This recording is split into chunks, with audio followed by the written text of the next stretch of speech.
बोलिए शंकर भगवान की जय।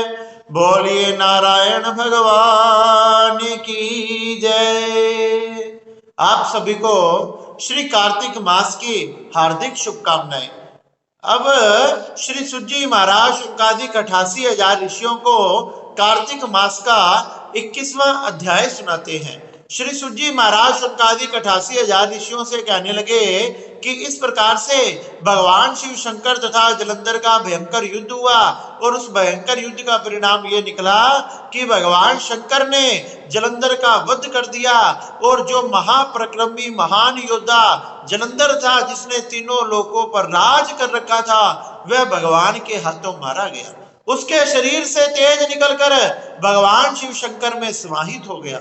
जैसे ये युद्ध विराम हुआ, देवता पुष्प वर्षा करने लगे तथा पुष्प वर्षा करते हुए सभी देवता श्री ब्रह्मा जी को साथ लेकर भगवान शिव शंकर के सामने उपस्थित हो गए। भगवान शिव शंकर के सामने उपस्थित होकर उनको नमस्कार तथा प्रणाम करने लगे, उनकी स्तुति करने लगे। ब्रह्मा जी कहने लगे कि आप ही परमपिता महेश्वर हैं, आप ही सर्वेश्वर हैं, आप ही महेश्वर हैं, आप ही तीनों लोकों को रचने वाले हैं।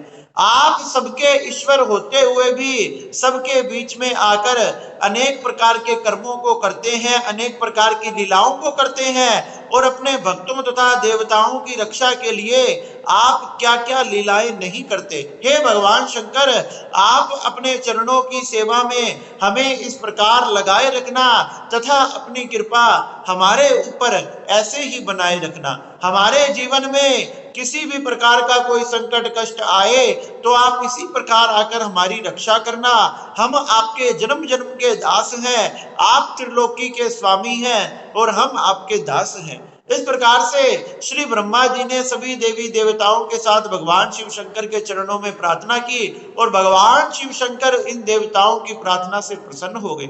सभी देवी देवताओं को अनेक प्रकार के आशीर्वाद दिए, अनेक प्रकार के वर दिए तथा अनेक प्रकार के वर तथा आशीर्वाद देकर उनके बीच में से, सभी देवताओं के बीच में से भगवान शिव शंकर अंतर ध्यान हो गए। सब वर पाकर बड़े प्रसन्न हुए और भगवान शिव शंकर अंतर ध्यान होकर कैलाश पर्वत पर चले गए। श्री सुजी महाराज कहने लगे कि हे शौनक ऋषियों, जो भगवान शिव शंकर तथा जलंधर की कथा को सुनता है, उनके जन्म जन्मांतर के पाप नष्ट हो जाते हैं, उनके मन से काम क्रोध लोभ लालच ईर्ष्या आदि विकार चले जाते हैं। भगवान शंकर की कथा से उनके विकार हमेशा हमेशा के लिए मिट जाते हैं तथा जन्म जन्मांतर के पापों को नष्ट करते हुआ वो प्राणी समस्त सुखों को भोगता हुआ अंततः बैकुंठ व शिवलोक का वासी हो जाता है। इसलिए श्री सुजी महाराज शुकादिक 88,000 ऋषियों कहने लगे, ये महेश उख्यान बड़ा पवित्र है। जो इन दोनों की कथा को सुनता है वो बड़े से बड़ा पापी भी हो, इस कथा को सुनने मात्र से उसके पाप नष्ट हो जाते हैं। इस प्रकार से श्री सुजी महाराज ने शुकादिक 88,000 ऋषियों को बताया कि भगवान शंकर की और जलंधर की कथा की बड़ी महिमा है, इसके सुनने मात्र से जीव का कल्याण हो जाता है। इस प्रकार से श्री सुजी महाराज ने शुकादिक 88,000 ऋषियों को ये भगवान शिव शंकर की बड़ी ही अद्भुत लीला सुनाई।